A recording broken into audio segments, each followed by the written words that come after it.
really need to be looked at very closely. 40,000. Uh, and if you go back a couple of months ago, it was quite a bit less than that, but the mortality rate was much higher. We were up around 2,500 deaths per day. Now we're down to 650 deaths per day, even though the number of cases has increased. Now, it was expected that the number of cases would increase, obviously, when we started reopening things.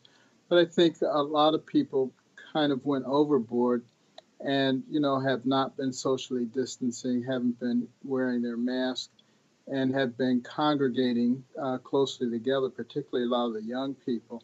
And that's why you see the average age of those who've contracted the virus much lower now. But of course, those individuals are much less susceptible to mortality as well. Dr. Anthony Fauci, who is the most senior infectious diseases expert in the United States, says that this is a disturbing trend. That must worry you. Well, it's disturbing that people aren't following the recommendations. And I think you're probably going to see much greater emphasis on that. As a response to that, the EU is now talking about banning all Americans from travelling to Europe because of the high rate of infections of coronavirus in the United States. What's your response to that? Well, I think they have to do what they have to do. But I'm very hopeful that we can get people to really listen and to pay attention. I get the impression that in some other parts of the world, people are being very serious about the social distancing, about the wearing of masks, and about the sanitation.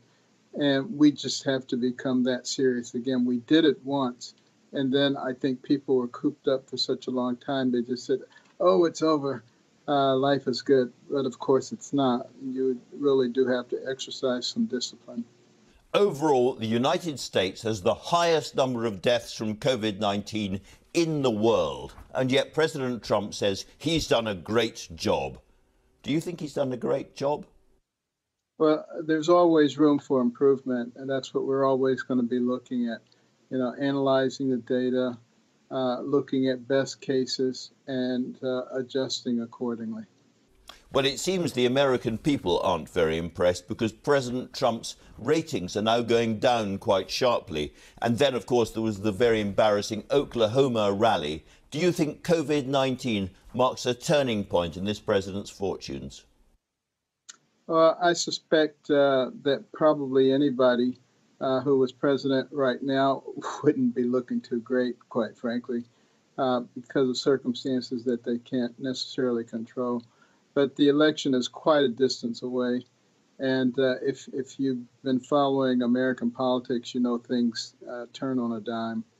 Well, let me ask you about an extraordinary thing that President Trump said at that rally in Oklahoma. He said about testing, when you do testing to that extent, you're going to find more people, you're going to find more cases. So I said to my people, slow the testing down, please. Now, you are a very eminent doctor yourself. Do you support that kind of approach to testing? Well, I think he was just trying to make the point. Sometimes, choosing words that maybe I wouldn't choose, but his point was that obviously you're going to have a lot more people positive if you test a lot more people, because 25 to 50% of people are asymptomatic. They're walking around out there. They don't have any symptoms. They don't know that there's anything going on. That's a lot of people. And if you go out and start testing those people, obviously your caseload is going to go up dramatically.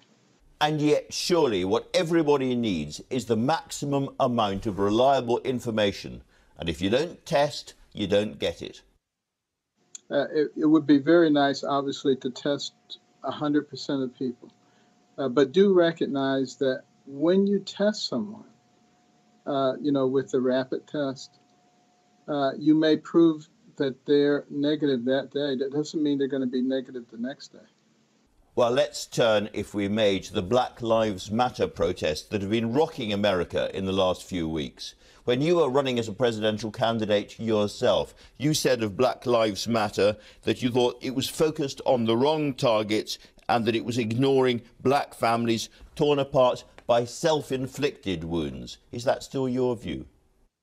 I would much rather see the focus on places like Chicago, where we frequently have a dozen or 2 dozen black lives snuffed out in one weekend, and nobody seems to care. That bothers me quite a bit. When you say that nobody seems to care, is that because this is black people killing black people? Uh, I don't know exactly why no one cares. I care a lot about it. It seems to me that it doesn't really matter, who's committing the crime. We're losing a lot of precious lives, and that's what we need to be concerned about. Now, you yourself had a really, really tough upbringing on the streets of Detroit. And when you think back to that time and what is happening on those same streets today, it seems to a lot of people that not much has improved for black families in America. Having grown up in Detroit and in Boston, where there was a lot of racial prejudice, I can tell you categorically that it is much better now than it was then. People who say that things haven't changed are not being realistic at all. But that doesn't mean that we don't need to make more progress. But we also need to recognize that, there are rogue policemen, there are rogue doctors, there are rogue politicians, there are even rogue reporters. And it doesn't mean that the whole profession is rotten and needs to be changed. It means you need to put in place those kinds of safeguards to make sure that you weed out those rogue individuals. I've had British politicians on this show, including some quite senior ones, who have said in terms that they believe President Trump is a racist. Is he a racist?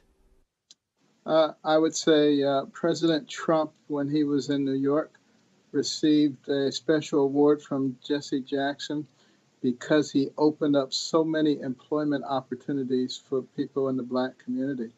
I would say when he moved to Palm Beach, he was on the forefront of getting the clubs to integrate with Jews and with blacks. I would say when he became president, he brought the HBCU office, historically black colleges and universities, into the White House so it could get the appropriate attention.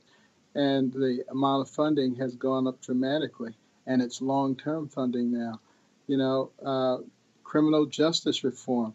He actually got it done. People have been talking about it forever.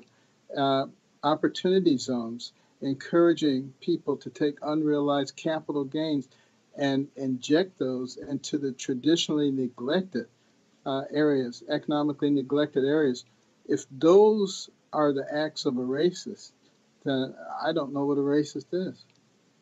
And yet you'd expect that a president at this time, when America is so torn and so divided, to come in and try and calm things down.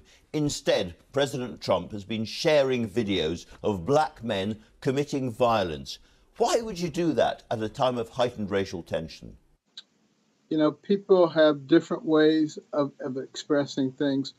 I think what I would probably tend to do is look more at the actions and look at the results of the actions that were carried out.